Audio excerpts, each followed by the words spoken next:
Brendan Schaub thinks the UFC is doing a disservice to its heavyweight division. Schaub, a retired UFC heavyweight turned comedian and MMA analyst, believes Jon Jones should have been stripped off the heavyweight belt after suffering a torn pectoral muscle, an injury which ruled him out of his title defense against Stipe Miocic.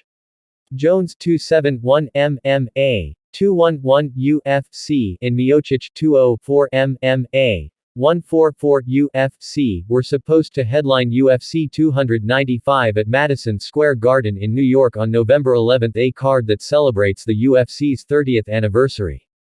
UFC missed the boat on this a little bit, not stripping him of the belt, Schaub said on his YouTube channel. When he beat Ciryl Gane, he's the heavyweight champ. When your champ is out at least a year with this injury, there should not be an interim title fight. It should just be the vacant belt. Immediately after Jones' withdrawal from UFC 295, the promotion booked an interim title fight between Sergey Pavlovich and Tom Aspinall. UFC CEO Dana White said Jones would likely be out for 8 months.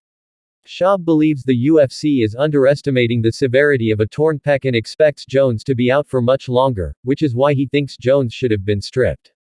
Jon Jones tore his pec, and I don't mean like a slight tear, Schaub said. They're saying he tore his pec off the bone. If you know anything about these injuries, which I do, I've had pec issues. I've had many friends who were professional athletes who have torn their pec, and when it's completely torn off the bone, this is not a fast turnaround time.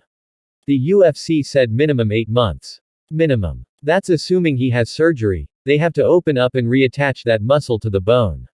There's a lot that goes into a torn pec, so I assume he's out probably a year. Jon Jones probably isn't fighting for probably a year. He's not getting any younger.